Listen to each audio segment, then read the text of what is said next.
Olá, alunos do curso de Teologia da Faculdade SCOM, bem-vindos à unidade 3. E nesta unidade 3 vamos falar sobre a doutrina da criação, sobre a doutrina do homem, dentro dos pressupostos da teologia sistemática. Então, vamos estudar a doutrina da criação, né? Como que a doutrina da criação do homem, como que ela é fundamental, né? Esse estudo dentro da teologia cristã. Essa doutrina ela estabelece que Deus é o Criador de tudo e que o ser humano é a sua obra-prima, feita à sua imagem e à sua semelhança. Então, essa doutrina também explica a relação entre Deus e o homem, né? A responsabilidade humana, ou seja, o livre-arbítrio e as consequências da desobediência e também do pecado. Então, vamos falar um pouquinho sobre a doutrina da criação. A criação do universo, esse universo tão extenso, né? E tudo que nele existe é um dos primeiros ensinamentos da Bíblia, né? Conforme narrados no livro de Gênesis. Então Deus é apresentado dentro desse aspecto como sendo o Criador soberano que fez todas as coisas por sua palavra e vontade, né? Então Deus sempre utilizando a expressão haja, né? Haja luz, e Deus utilizando a sua palavra para criar o universo. Então, Deus é o Criador, né? E a Bíblia ensina que Deus criou o mundo, como estudamos na unidade anterior, do nada, né? O Bereshit, Bará, Elohim, no princípio, criou Deus. Isso significa que não havia matéria pré-existente, e tudo que veio a existir, existe pela vontade divina e pelo sopro da sua voz, pela sua palavra. Então, a criação também reflete os atributos de Deus, né? A sua onipotência, que Deus ele é poderoso e tem poder absoluto em tudo, né? Isso é demonstrado na criação, a sua sabedoria, tudo foi feito com ordem e com propósito. Deus é bom, a sua onibenevolência, Deus declarou que a sua criação era muito boa, né? Conforme Gênesis 1:31. Então, a narrativa bíblica, ela apresenta um esquema de criação. E esse esquema de 6 dias de criação. Primeiro dia, segundo, terceiro, quarto, quinto e sexto. Então, no primeiro, a criação da luz e a separação entre dia e noite. Foi quando Deus disse, haja luz, né? Todos que vão iniciar um projeto, um trabalho importante, que haja luz nesse projeto. No segundo, a formação do firmamento e a separação entre as águas.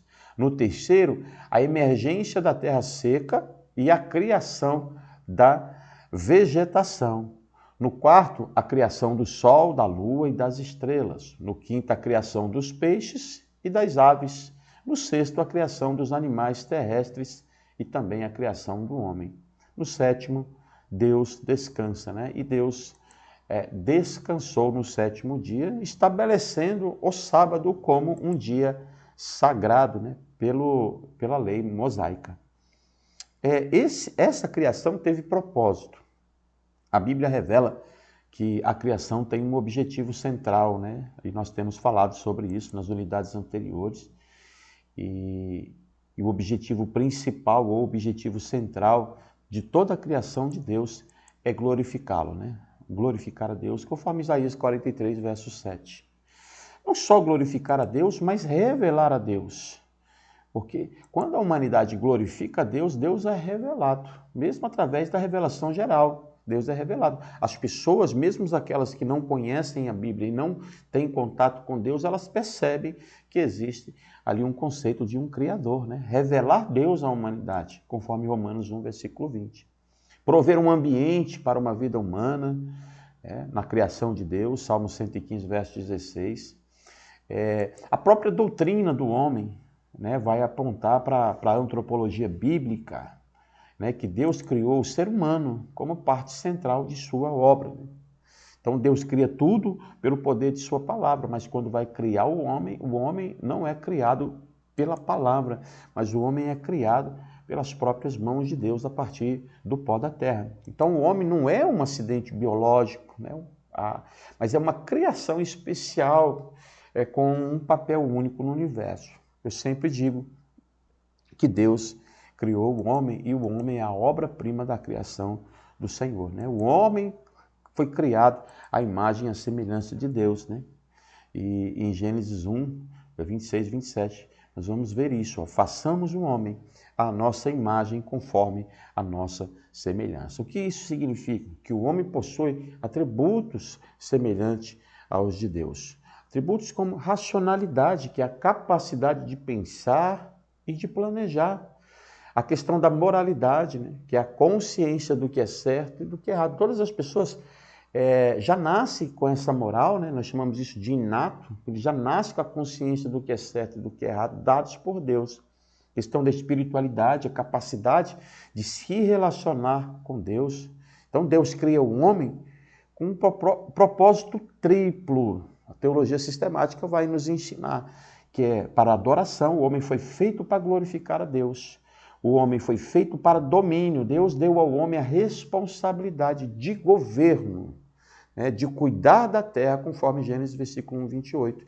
E Deus também deu a oportunidade de relacionamento ao homem. Deus criou Eva para que o homem não estivesse sozinho, conforme Gênesis capítulo 2, versículo 18. A partir daí, está tudo perfeito, o plano é perfeito.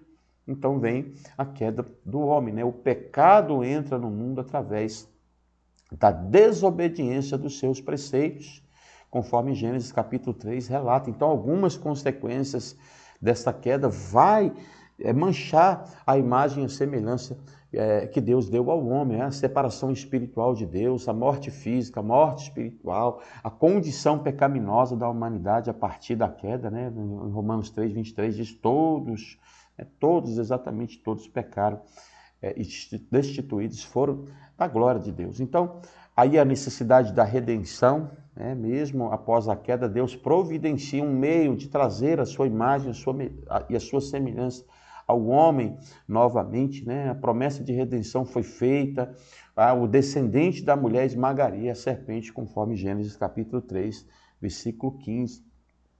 Quem é o Redentor? Cristo Jesus é o Redentor. Através da sua morte, através da sua ressurreição, eles restauram o relacionamento entre Deus e o homem. Então, João capítulo 3, versículo 16, Deus, né, ama o mundo de uma forma sobrenatural, né? A salvação ela é dada a partir da graça de Deus, não é por nenhum mérito. O homem, por mais perfeito que ele procure ser, o homem, por mais justo que ele procure ser, por mais parecido com Cristo que ele procure ser, não é por conta disso que ele é salvo, né? Mas, como diz Efésios capítulo 2, verso 8 e 9, né? A salvação, pela graça sois salvos por meio da fé, e isto não vem de vós, é dom de Deus.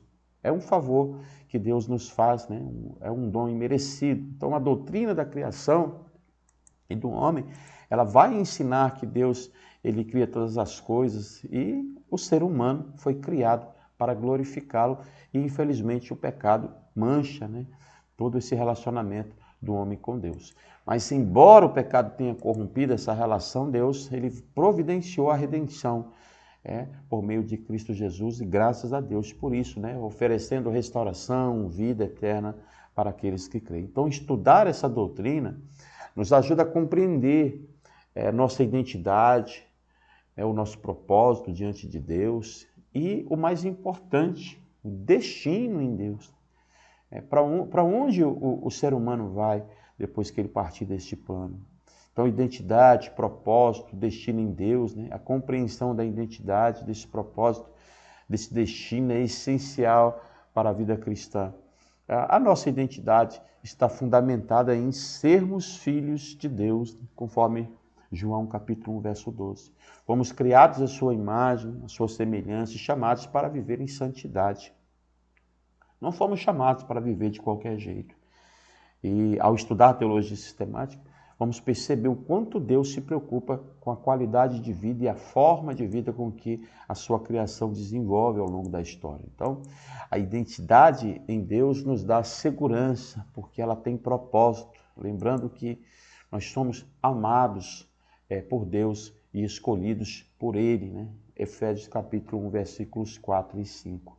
Então, todo o propósito da vida humana, ele sempre vai apontar para a glorificação em Deus, para um relacionamento saudável com Cristo. Isso vai envolver a capacidade que os homens têm em amar a Deus. Não só amar a Deus, mas amar o próximo, né? Conforme o Evangelho de Marcos, capítulo 12, versículo 30 e 31. Então, servir a Deus com os dons recebidos, cumprir a grande comissão, tudo isso faz parte do relacionamento com Deus, né?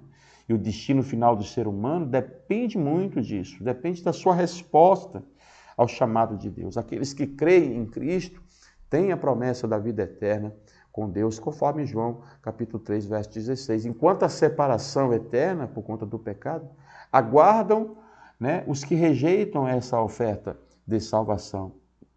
Então, ao estudar a teologia sistemática, principalmente a amartia, né, a martiologia, a doutrina do pecado, é importante entender que o destino do crente é viver em comunhão eterna com Deus, em um novo céu, em uma nova terra. E tudo isso daí está dentro dos pressupostos da teologia sistemática, né? Doutrina da criação, doutrina do homem, tudo isso aí é fundamental no cristianismo, né? Porque estabelece as bases do relacionamento entre Deus e a humanidade. Daí a importância de estudar de forma ampla, de forma sistemática, né, esses pressupostos tão importantes para a pregação do Evangelho, tão importantes para a compreensão daquilo que envolve a salvação. Então, vamos falar um pouquinho sobre a soberania de Deus, né, que é revelada através de sua doutrina, né, que envolve criação, né, ensina que Deus ele cria as coisas, né, como já falamos, a partir do nada, né, a sua soberania absoluta, né, sobre o universo, a criação que pertence, toda ela pertence a Deus e toda ela existe para a sua glória, né? A questão da dignidade, né?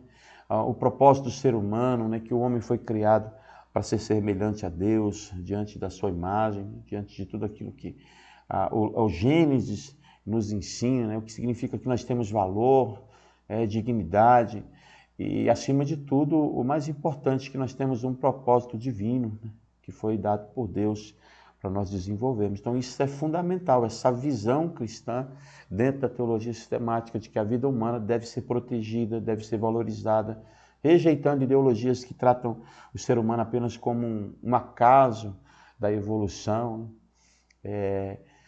Então é importante estabelecer esses princípios estudando a teologia sistemática, né? A questão da moral do homem, a questão da santidade, livre-arbítrio, né? O homem ele tem o livre-arbítrio, ele tem uma responsabilidade moral, isso significa que o ser humano tem o dever de obedecer a Deus e viver de acordo com os seus princípios, tem a necessidade de nós entendermos o que é redenção, né? Entendermos que a doutrina da criação nos ajuda a perceber como foi que o pecado entrou no mundo e como que ele afeta, né, a criação até os dias de hoje. Então, todo esse conteúdo, né, que nós temos aplicado nessas unidades 1, 2 e agora na unidade 3, nos mostra a importância de estudar a teologia sistemática, porque ao estudar a teologia sistemática, a mente, a compreensão do aluno vai muito mais longe, né? Ela se estende muito mais dentro do conceito de entender como que foi e aconteceram todas as coisas, né? E o que Deus espera com relação ao homem, né? ao comportamento humano, né? A sua relação com Deus e todos esses princípios que nós falamos, né? Sobre atributos, responsabilidade humana, tudo isso a teologia sistemática abre, né, o nosso coração para essa compreensão. Então, desejo que você aprenda, que os seus estudos sejam bastante satisfatórios e nós nos encontramos na 4ª unidade, né, do estudo da teologia sistemática 1. Então, até lá!